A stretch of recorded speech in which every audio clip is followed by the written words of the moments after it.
Buenas tardes a todos. Como presidente de la Asociación Cultural Cantil, os doy la bienvenida. Gracias por haber venido. Y gracias a don Alfonso Martínez Chacón, que nos va a dar la ponencia sobre Aníbal González por nuestra tierra. Seguidamente, aquí el compañero Bernardo le va a presentar el currículo de Alfonso. Y posteriormente va a ser Alfonso quien va a dar la ponencia de Aníbal González por esta tierra. Espero que os guste y disfrutéis de ella.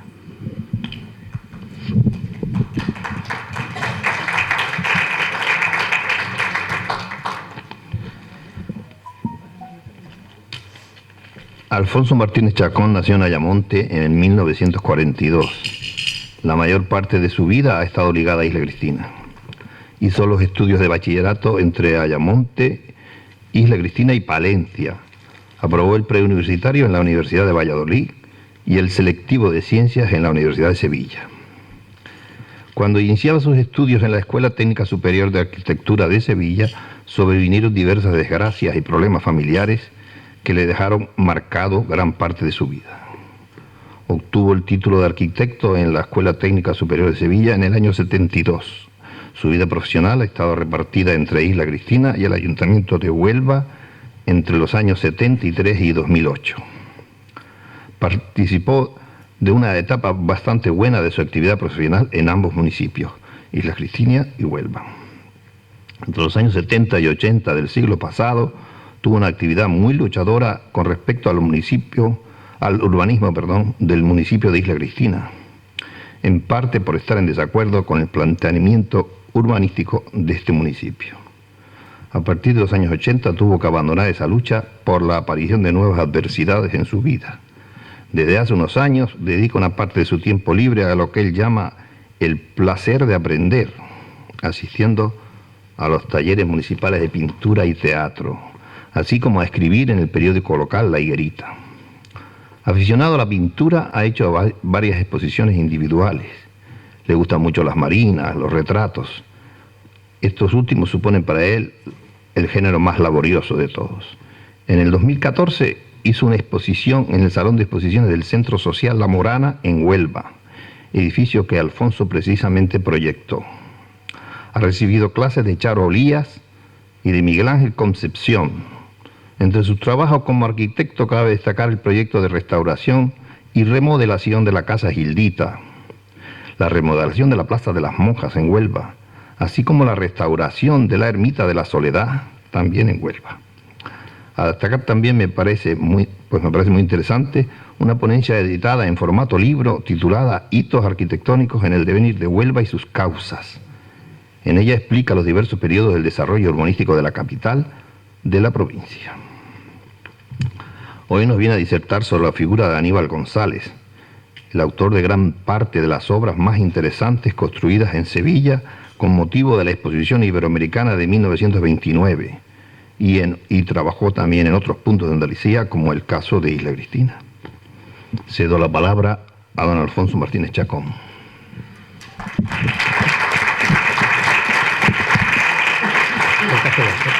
Que se lo acerque. ¿Me lo acerque más? Sí, porque no. Todo lo que ¿Sí? ¿Se oye bien? Buenas noches. Bueno, para mí una cosa muy importante aquí, y es que estoy rodeado de amigos, algunos de toda la vida. Y me siento, un poquito cortado, un poquito nervioso, porque yo me acharo mucho, pero bueno, voy a intentar hacerlo lo mejor que sepa. Quiero hacer, en principio, un agradecimiento a los miembros de la Asociación Cultural El Cantil, porque me pidieron que diera esta conferencia. Concretamente me lo pidió Maritere Mirabén ahí presente. Y quiero hacer también un reconocimiento a la Asociación Cultural en la U, porque gracias a ellos se está pudiendo conocer el patrimonio que tenemos en Isla Cristina. Ellos son los que han documentado los edificios que están documentados aquí, los que a mí me han servido de base para las cosas que voy a poder contar. No es la primera vez que hablo de Aníbal González. Lo hice en 1990 en Almonastela Real con motivo de la Jornada de Patrimonio de la Sierra. Fue una ponencia que di sobre la obra de Aníbal González en la Sierra de Huelva. Esa charla la repetí unos cuantos años después en un club cultural que yo asistía en Sevilla. Yo este tema lo tenía bastante olvidado. A mí me ha servido bastante este tiempo de preparación, que ha sido unos cuantos meses, he tenido tiempo, porque he podido recordar cosas anteriores, engrasar las neuronas, que las tenía un poquito desengrasadas, y valiéndome de un instrumento, una herramienta que antes no tuve, que es el Internet. Te metes en Internet y bueno, voy sacando cosas. Entonces, espero que pueda, que os resulte agradable esta charla y no sea pesada. En fin, para empezar, tengo que empezar por temas muy generales, porque la obra de Aníbal González aquí es escasa, es importante, es un lujo que tenemos aquí, es un orgullo para los isleños tener estas obras aquí, pero es escasa, no da para mucho. Y yo no voy a teneros aquí a hacer venir para estar hablando 10 minutos, 15 o 20 minutos, quiero hablar más. Entonces, empezaré por conceptos generales que nos sitúen a Aníbal González en su momento histórico como arquitecto andaluz, sevillano y español. Por eso quiero empezar por aclarar un concepto que a mí se me presenta un tanto confuso, controvertido, que es el concepto de regionalismos.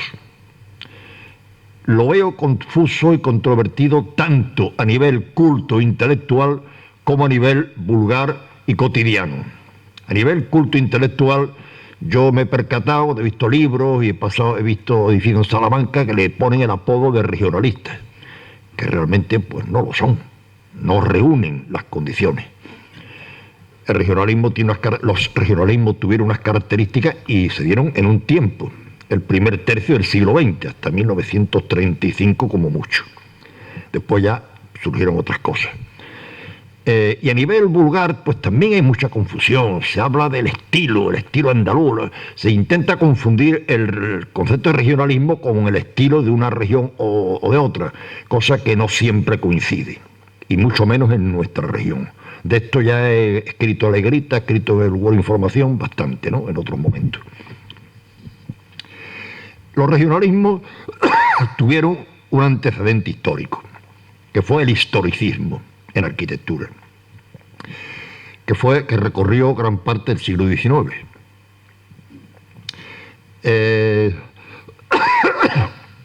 Siglo XIX no fue la mejor época para España. Estuvo aprisionado por dos hechos lamentables. Uno al principio, que fue la invasión francesa, y otro al final, que fue la derrota de 1898, que perdimos las últimas colonias. Entonces España se siente nostálgica, se siente mal. Y yo la comparo un poco, por lo que voy a decir después, con una familia venida a menos, que fue, pero ya no es lo que fue. Entonces siempre está recordando cosas del pasado. Pues mira, esa finca la compró mi abuelo. Pues mira, esa casa tan bonita la construyó mi padre. Pues mira, la primera moto que vino al pueblo de mi tío Pepe. Porque no tienen presente. Y eso les pasó a los arquitectos en el siglo XIX, y a la sociedad en general. Trataron de evocar estilos históricos de épocas gloriosas de España.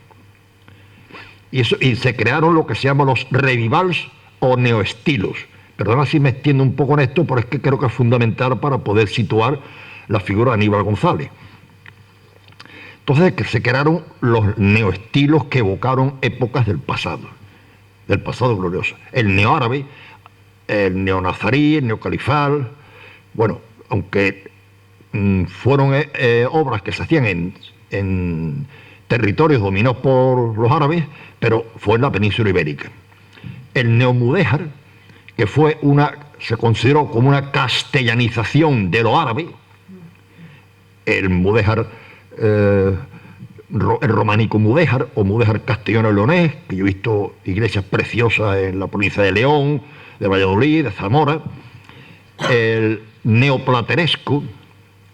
¿Y por qué el neoplateresco?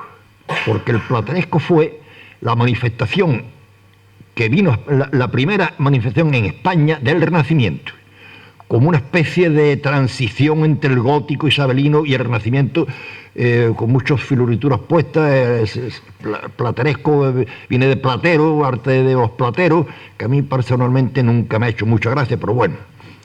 Luego tenemos el neogótico, pero ojo, el gótico isabelino, neogótico isabelino, ojival, de la época gloriosa de España, de finales del siglo XV y principios del XVI. Luego ya vino el neobarroco, por eso ya es más adelante, ya en pleno época de los regionalismos. Entonces, estos estilos históricos los dominaron muy bien los arquitectos de esa época, que tienen una gran formación académica, y solían hacer una cosa, que es introducir en una misma obra temas de distintos estilos. Eso se llama eclecticismo, que viene de una palabra griega que significa elegir, escoger. Se suele confundir también otra cosa que a mí me choca un poco, el concepto eclecticismo con el concepto historicismo del siglo XIX. No, el historicismo fue ecléctico, pero el eclecticismo ha sido una forma de funcionar los arquitectos en muchos momentos de la historia. Los mudéjarismos fueron un eclecticismo, y después, y recientemente hemos tenido el posmoderno, que es también un eclecticismo. Entonces, ¿qué es lo que se pretende? Se busca el estilo español, como una forma de reafirmación de lo nuestro. Y eso lo tenemos en una primera obra, la primera obra neomudéjar, que es de los arquitectos madrileños Rodríguez Ayuso y ahora Escapra, que es la Plaza Toros de Madrid, que luego se derribó, no la que hay ahora, es neomudéjar, porque se consideró que el mudéjar era el estilo español, por lo que había en otro sitio. Y también en esta línea del estilo español, pues están los pabellones de las exposiciones universales que se dieron en unas ciudades europeas.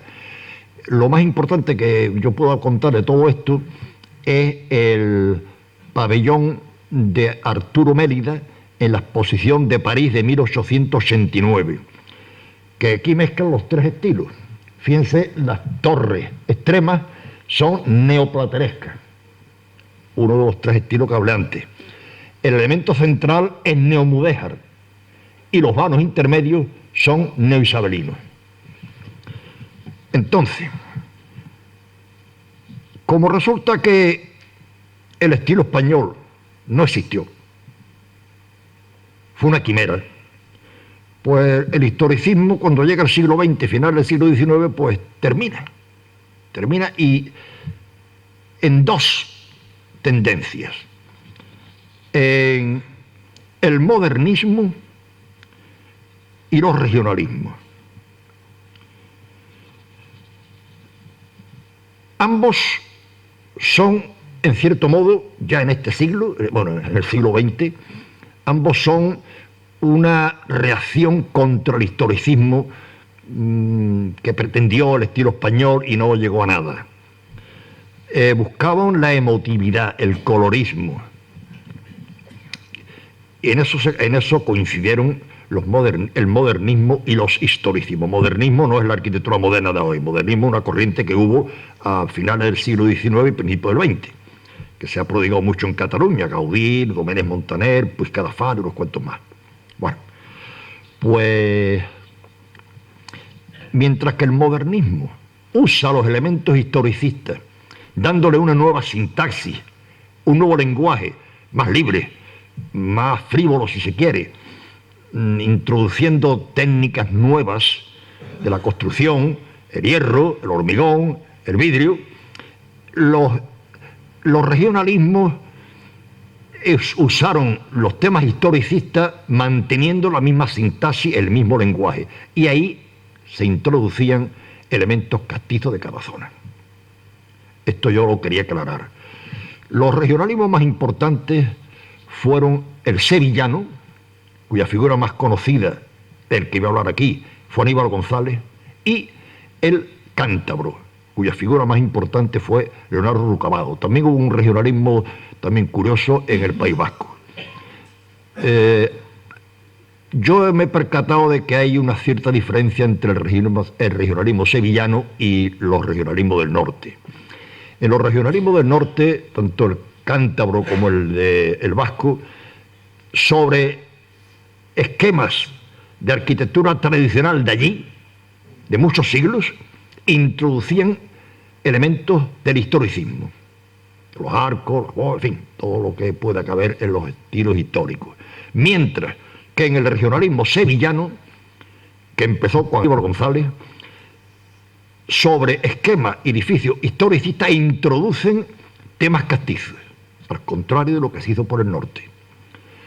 Estos temas castizos pues son el ladrillo tallado, la forja trianera, la cerámica con motivos pictóricos, etc. Bien, pues dicho esto, yo empecé con Aníbal González.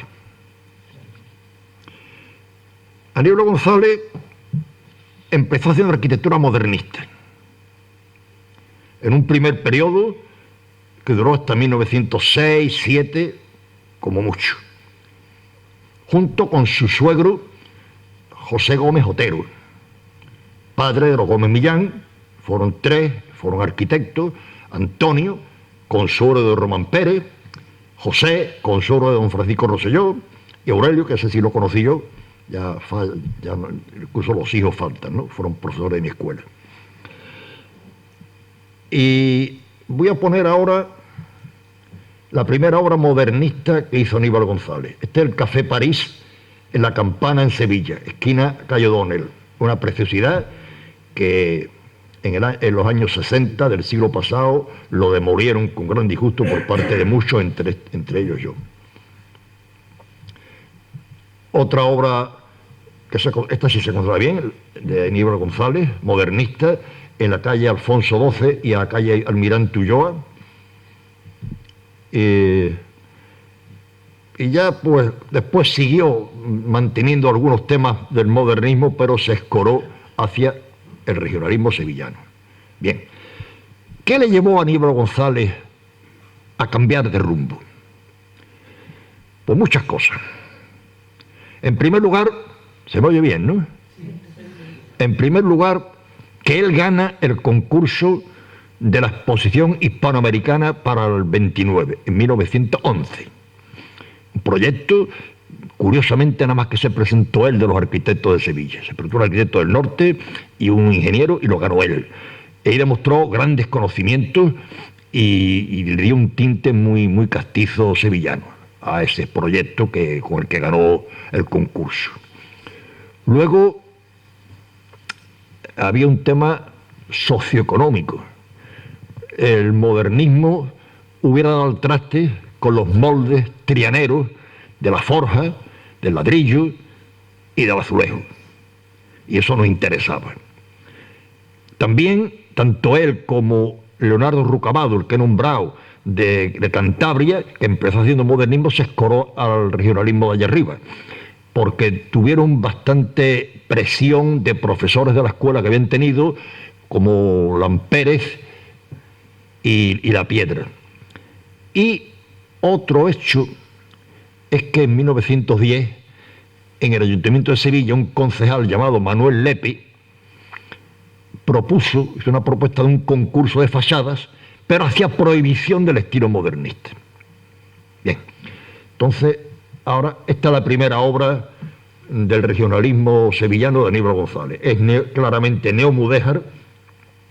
Está cerca de la que proyecté hace un momento, que desapareció, el Café París.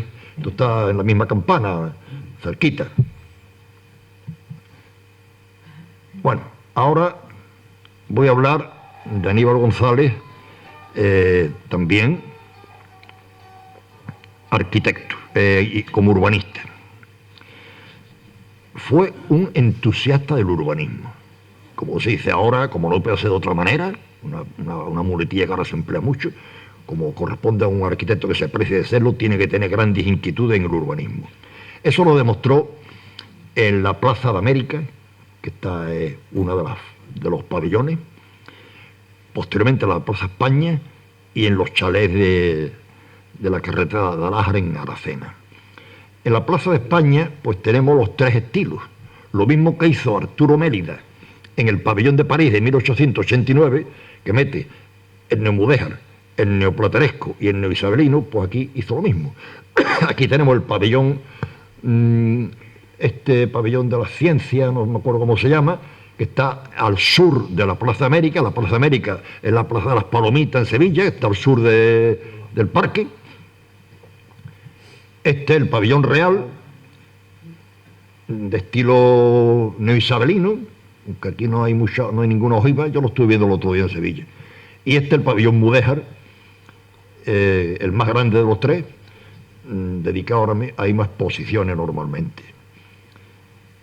Es curioso cómo maneja el espacio urbano y el concepto de urbanismo aquí en esta plaza.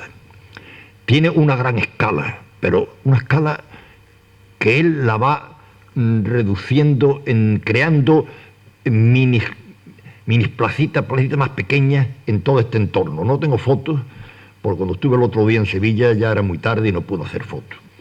Es curioso cómo manejaba el urbanismo. Sus inquietudes urbanísticas fueron de muchos tipos, aprovecho para decirlo, tanto en escritos al ayuntamiento, proponiendo que se hiciera un planeamiento de reforma interior y un planeamiento de ensanche, porque le preocupaba mucho la escasa salubridad, higiene de las casas que se estaban haciendo a las afueras. Y le preocupaba mucho el que el casco histórico había que adaptarlo a las necesidades del siglo XX, de circulación rodada y demás. Entonces, él era consciente de que había que hacer una cirugía, pero no era partidario de una linealidad monótona y continua, sino que hubiera los zigzags característicos para que el paisaje urbano tuviera más encanto y más belleza. Bien, esta es una característica de Aníbal González, eran las esquinas. En las esquinas las bordaba como nadie. Para él la esquina no era el encuentro de dos planos verticales, sino que tenía que tener una personalidad propia. Esta es una de ellas, esta es otra, esta es muy neomudéjar. Esto es el Casino Arias Montano. Bueno, sigo con el urbanismo de Aníbal González. Aquí tenemos la Plaza España.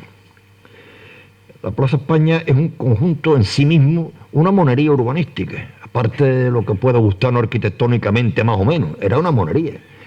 Y él se inspiró en las villas de Palladio del siglo XVI en Italia, concretamente de la villa en Veneto, en Italia, que aquí he podido hacerme con esta foto. Bien, y después tenemos, siguiendo en esta línea del urbanismo de Aníbal González, las casitas, los chalés de la carretera de Alájar, en Aracena.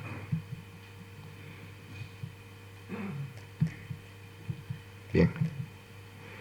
Es curioso un fenómeno que se da aquí, que yo cuando di la charla en el monasterio ya lo puse en evidencia, ¿no?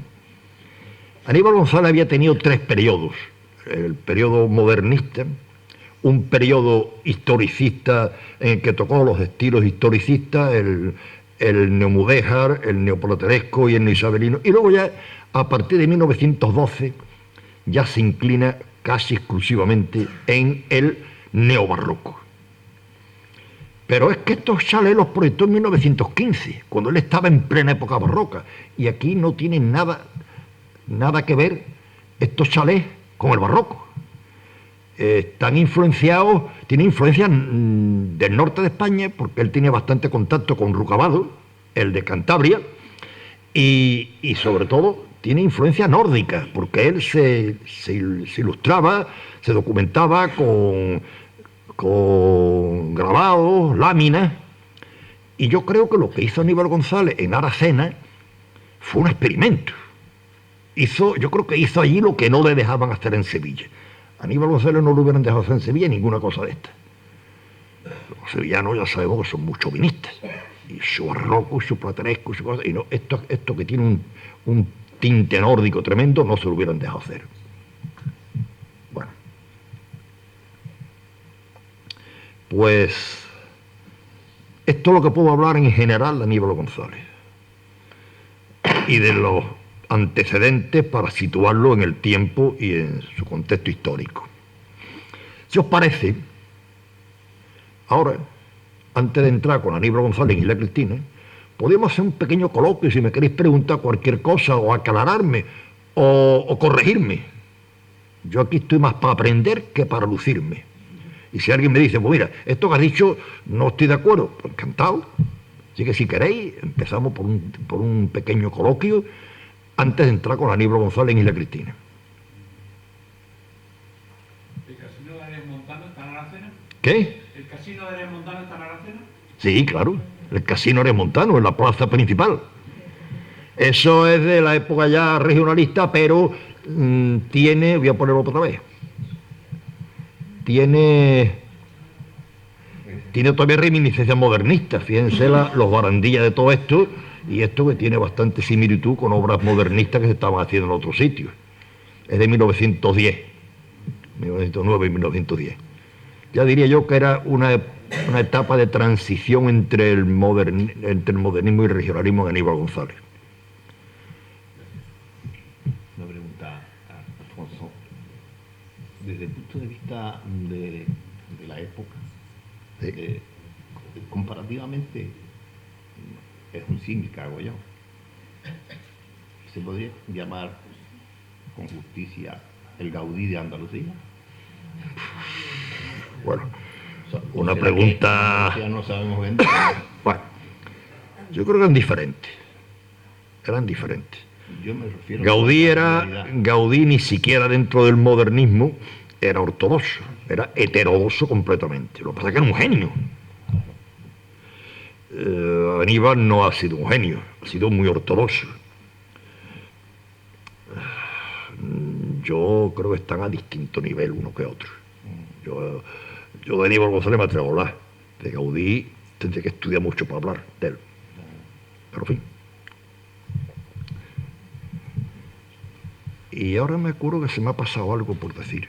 Bueno. Aníbal González no fue el único arquitecto importante del regionalismo sevillano. Hubo varios.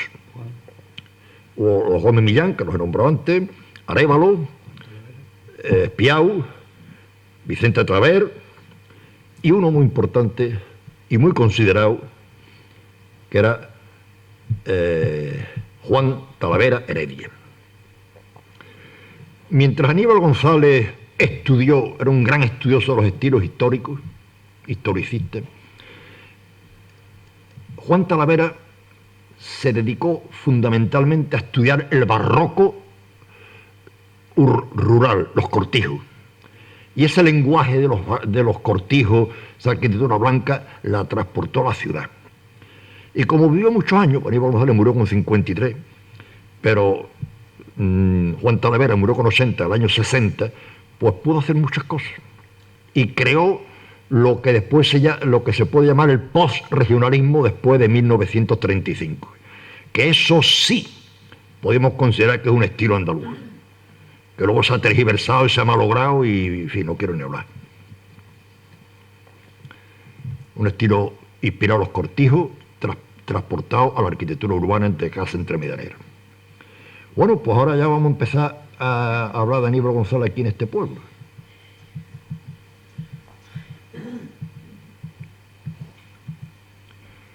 ¿Cuándo aparece Aníbal González en Isla Cristina? Aparece traído por Román Pérez Romeu, que era alcalde, en 1923. Con objeto, lo recrió a él y a un escultor italiano, Bengiuri, al objeto de que hicieran un monumento a su hermano Ángel, que había muerto de la gripe unos cuantos años antes. Esto no se llegó a hacer. No sabemos si siquiera se llegó a hacer el proyecto. ¿El por qué? Pues yo recuerdo que hace ya muchos años los antiguos del pueblo me contaban que la madre de Ángel Pérez no quiso ver a su hijo en un mármol, en un bronce o en un granito. Y por eso no se llegó a hacer el monumento. No sé lo que habrá de verdad en esto. Pero con motivo, y ahora me voy a basar en un librito que ha publicado Vicente López Márquez sobre la historia del Paseo de las Palmeras, pues en 1923 y 25 por ahí se hizo una reforma importante del Paseo de las Palmeras y diseñó una serie de bancos, 6 de ellos bibliotecas, como vemos aquí uno de ellos, que se ha reproducido. Aquí está la figura de Serafín Soler Zarandieta, que se haya perdido, pero una buena réplica ha hecho el aquí presente, que quiero elogiar de paso, Francisco Zamudio. Este banco biblioteca, como veis aquí estos huequecitos, son los mismos que hizo Aníbal González en la Plaza de América, que antes puse, uno de los espacios recónditos que él creó, uno como una especie de casitas rodeado por setos, y este sí el único que se ha vuelto a reproducir. Esta es la fuente que existió al final del Paseo de las Palmeras, en la parte este, de Aníbal González, muy típico suyo. Él estuvo muy apoyado por un ceramista sevillano, Manuel García Montalbán, me parece que se llamaba. Y se caracteriza por tener una serie de elementos. Aquí se ve mal, ¿no? Esto es una foto de foto. Aquí se ve elementos de cerámica, con dibujo y demás, enmarcados por ladrillo. Igual que la farola, ya en una época plenamente barroca de Aníbal González.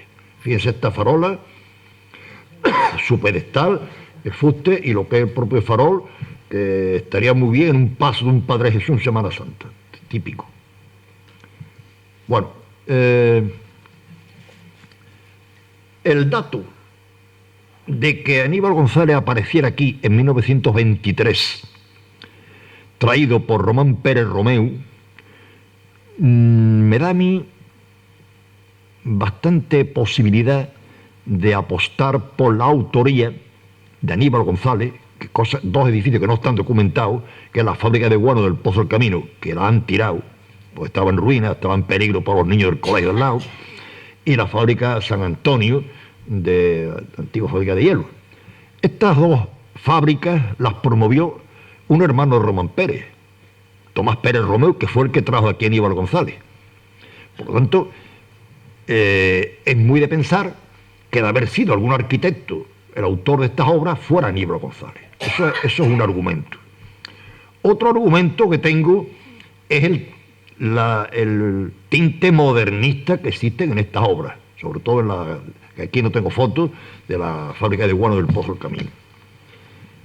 Y Aníbal González fue el único que hizo modernismo de los arquitectos regionalistas y que persistió muchos temas modernistas en obras muy posteriores. Y otro argumento es que Aníbal González fue el que más obras de arquitectura industrial hizo, de los arquitectos. Por eso, tanto la fábrica de guano del Pozo del Camino, desaparecida, como la fábrica San Antonio, que está aquí al lado, de ser de algún arquitecto, sería de Aníbal González. También se le atribuye el antiguo Opósito, que yo no tengo fotos, pero ya yo no tengo los mismos argumentos que he tenido para defender su autoría, como he hecho en estas dos obras que he comentado. Bueno, pues vamos a seguir. Aquí tenemos la Casa de Aduana, que por fin, me puede costar mucho trabajo, conseguí que Juan Ramón me facilitara la entrada, por eso yo lo tengo aquí como un invitado de honor. Esto es de 1925, promovida por Manuel Domínguez Santiago, actualmente propiedad de los Cabos. Aquí existió, en principio, una vivienda abajo y otra arriba. Hoy, cuando se abre la calle, la avenida de la Armada Española, ya existen unos locales comerciales con frente por esa calle nueva. Yo conocí cuando aquí había un callejón, tendría 1,5 metros de ancho por ahí, no tenía más, que separaba este edificio de las dependencias posteriores municipales. Yo he jugado mucho por allí, he corrido con mis carritos de chico por ahí, por ese callejón.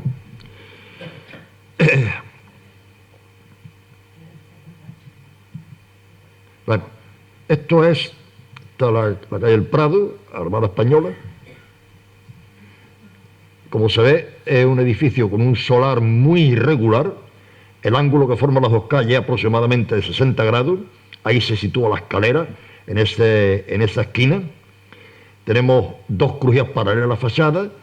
En una existen 2 dormitorios, en la otra un dormitorio y un hall. Y después una crujía paralela a Armada Española, donde está el despacho profesional y una serie de dependencias, cocina, un patio, almacén, aseo y demás. Esto como esquema, pues bueno, no tiene demasiado interés, pero bueno, está bueno ponerlo.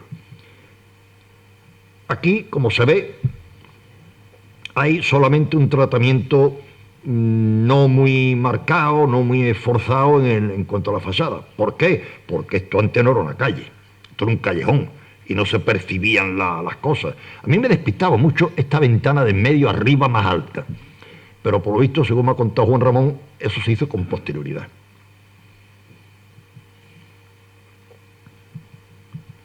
Está la puerta, muy bonita, que a mí un cliente me pidió que le reprodujera esto en la puerta de su casa en la calle de las Viudas, y yo accedí porque, bueno, lo bueno hay que copiarlo. Esta es la cancela de entrada, donde pone la fecha, pone aquí 1926 parece, bueno. Se ve el arranque de escalera, la azulejería magnífica. Esto es la barandilla de la escalera. Yo le veo todavía a esto cierta influencia del modernismo, todavía, ¿eh? Esto es una vista de abajo. Esto es una chimenea muy bonita que hay en el salón interior.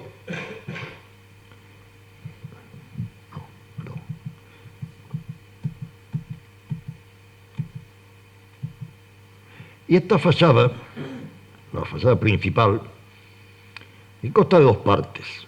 Lo que es el torrejón, que fue un mirador de los que había, de los pocos que quedan, y el resto.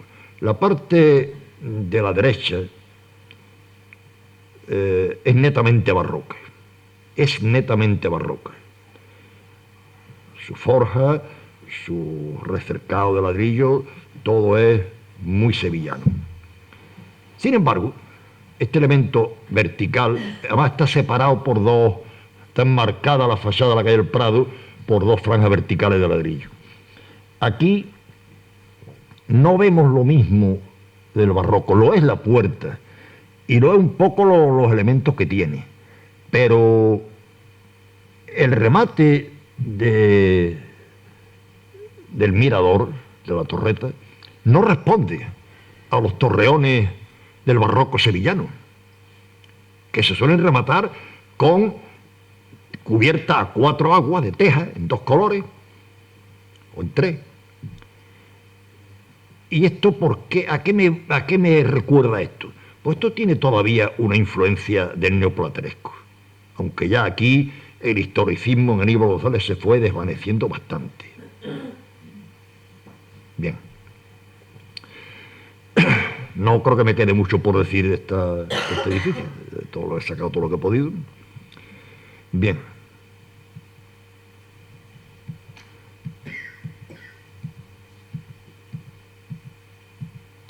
Bueno, esta es la casa Rosselló o de Don Justo, el Paseo de las Flores.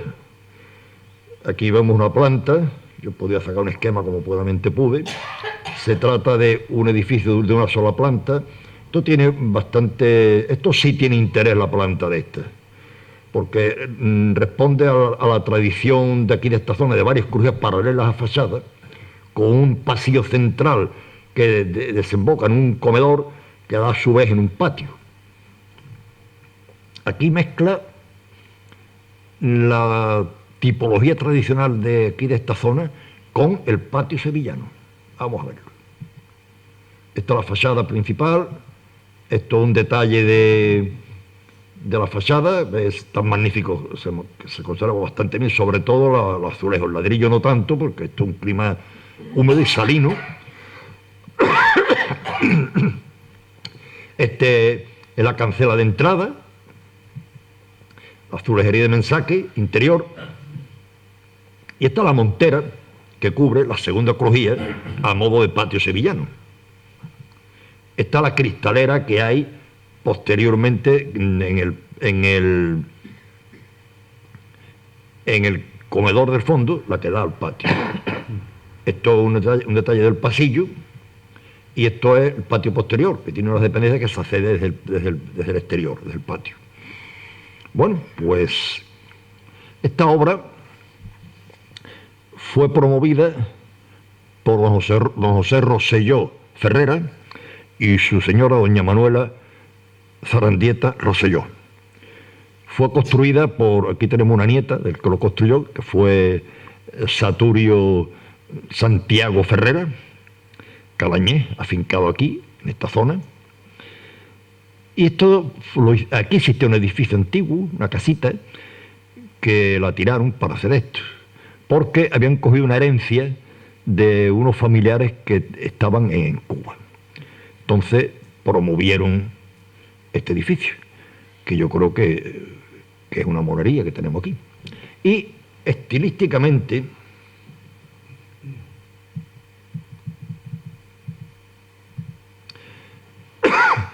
yo esto lo concibo como una obra manierista, no en el concepto manierista de un estilo que hubo en Italia de transición del siglo XV al siglo XVI, del Renacimiento al Barroco, no, del siglo XVI, no, sino en un concepto genérico de la palabra manierista, un concepto que se manejaba en Italia desde el siglo XV, que significa algo que ya se va escorando a una arquitectura personal y de autor. Esto nada más que puede ser de Aníbal González, nada más. Esto es un trocito de la Plaza España puesta aquí. Y bueno, se ha hecho una réplica de este edificio, de algo, en la playa, el restaurante Rufino, que me acuerdo que lo hizo Horacio, y yo le gasté una broma, digo, lo has hecho con mucho gusto, en memoria de la casa de don Justo. Bien. Aníbal González ha tenido su influencia importante en esta provincia. Parte de las obras que hizo en Aracena y en la Sierra, y las que ha hecho aquí. Tanto el Paseo de la Ribera de Ayamonte como la Laguna, que no son de él, que haya quien lo diga, no está nada claro, pero no cabe duda que está influenciada en el mobiliario urbano de Aníbal González, que empezó haciéndolo en la Plaza de América de Sevilla, que luego lo ha hecho aquí. Y también tuvo influencia en Huelva capital, en un arquitecto de Huelva, José María Pérez Caraza, concretamente en el edificio del Comercial, que está en la placeta, cerca de la calle Marina, por ahí, no sé cómo se llama la calle hasta ahora. De la época íntegramente barroca, pero con mucha reminiscencia neomudéjar. Bueno, pues para terminar, quiero sacar un tema que es preocupante, y la conservación y el mantenimiento o la rehabilitación de edificios catalogados. Esto no deja de ser una asignatura pendiente y bastante pendiente que tiene la administración, porque el plan general cataloga un edificio de fulano de tal, pero ¿qué medios le da para que lo mantenga? ¿Qué medios le da para que lo rehabilite en caso de que haga falta? No es justo que todo corra a cargo del propietario del edificio. Entonces, estamos jugando, se están exponiendo a que el propietario diga, bueno, yo aquí no tengo dinero, esto me cuesta mucho, esto tiene muchos años de antigüedad, ya somos varios herederos, no nos ponemos de acuerdo. Si no nos ponemos de acuerdo, muchas veces los herederos no se ponen de acuerdo cuando es un solar rentable. Yo me he quedado sin hacer muchos proyectos porque me di un solar, lo he estudiado, y luego son 7 propietarios, no se ponen de acuerdo, y he tenido que echar los bocetos a la papelera. Imagínense ustedes cómo se va a poner de acuerdo para pagar y costear el mantenimiento de un edificio. Esto es impensable. Entonces, es tentador dejarlo arruinar, que se caiga ante la peligrosidad, que es lo que ha pasado con la fábrica de guano de Isla Cristina, del Pozo Camino, que era propia, aunque estaba en términos de Ayamonte, era propiedad del Ayuntamiento de Isla Cristina. Y claro, se deja, y ahora ¿qué pasa? Que se empieza a caer pedazos, hay un colegio al lado, y a tirarlo. Esto es triste que ocurra, pero si no se acomete una política de ayuntamiento, diputación, la junta, quienes sean, que propicien, que favorezcan la rehabilitación de los edificios y no sea una carga, exclusivamente una carga para el propietario, yo creo que muchos edificios van a desaparecer.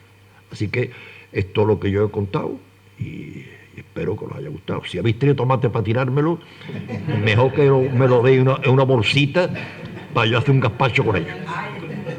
Muchas gracias.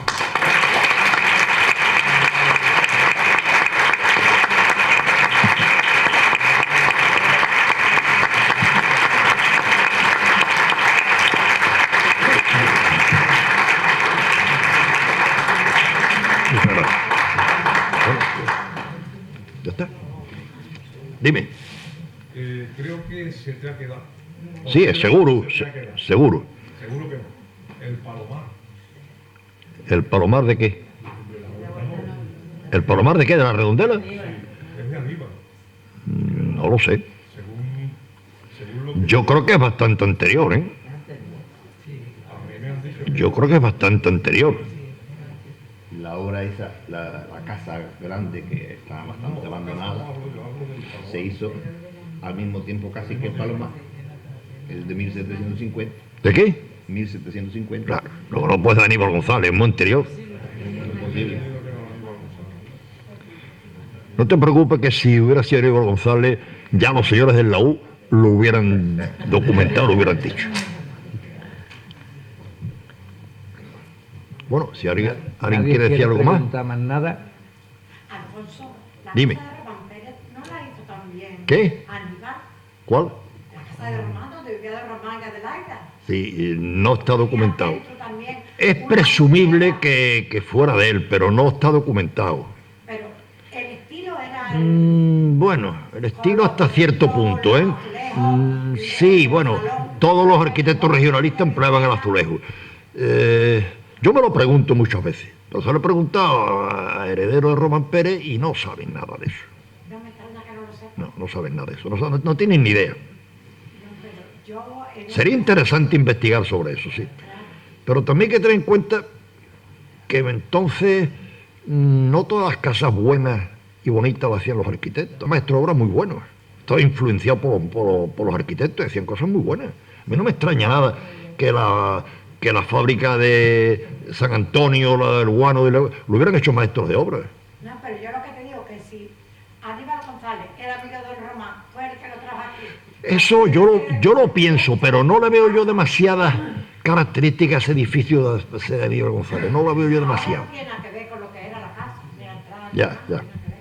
Era un pastiche. No te puedo responder a eso, Mariterio. Ya, que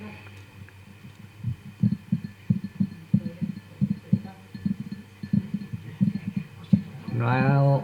No queréis preguntar más nada. Bueno, pues, Vivió mucho tiempo aquí este hombre, este Aníbal González. ¿cómo? Y vivió mucho tiempo. No, él no vive aquí. No vivió nada. Él venía, iba. Sí, venía en el carro.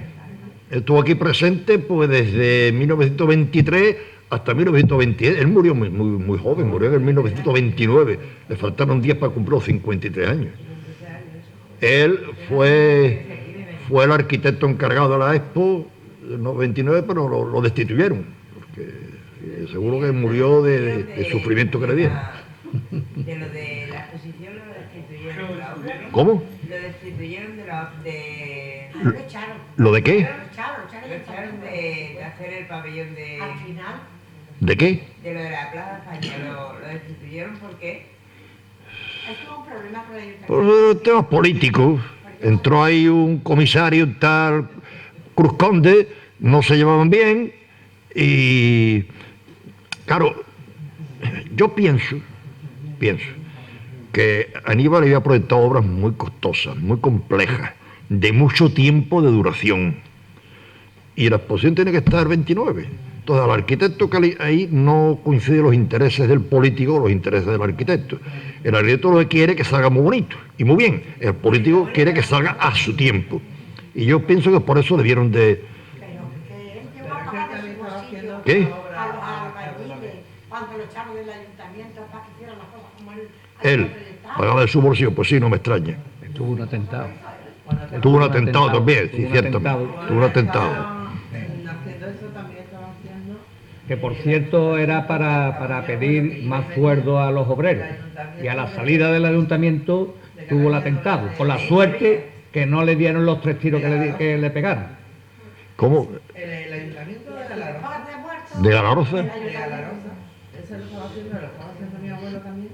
Y ahí fue cuando lo cogieron y mataron a mi abuelo, más o menos. Cuando terminó y estaban haciendo los dos, dando el edificio a la vez. Pero mi abuelo iba y venía, que estaba haciendo el pabellón de México junto con el ayuntamiento de Galaroza. No, ese tema no entra dentro de Pero estaba ahí las charlas, sí. Que se quedó en Galaroza, Alfonso, una duda. Bueno. Este hombre nació en Sevilla. ¿Quién? Sí. Aníbal González, sí, sí. Pero Aníbal González no llega a desvincularse del todo del modernismo, ¿no? Toda su obra tiene... Sí, efectivamente, siguió teniendo temas modernistas. Está el ejemplo del Ayuntamiento de Aracena y las naves industriales que hizo en Sevilla después de, ya metido en su época incluso barroca, una nave que tiene por el porvenir de Catalana de Gas, tiene reminiscencias modernistas. Yo pienso que ahí hubo bastantes presiones porque no interesaba el modernismo para los alfares trianeros y la forja trianera. Claro. Y Sevilla es, lo digo, chauvinista 100%. Lo suyo. Y el modernismo se consideró como algo extranjero, algo foráneo. Menos en 2 regiones españolas, en Cataluña y en Galicia. Porque tenían técnicas constructivas autóctonas muy adaptables a las técnicas del modernismo. Así que luego se ponga de pie. Y se la vamos a colocar.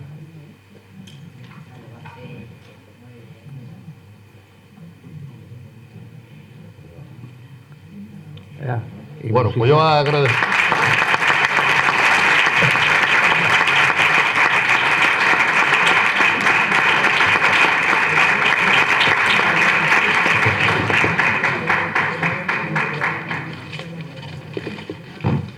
Es que he agradecido mucho la asistencia y eso, como dije al principio, me encuentro aquí entre amigos, algunos de toda la vida. le damos las gracias y en nombre de nuestra asociación le hacemos entrega de... Muchas gracias.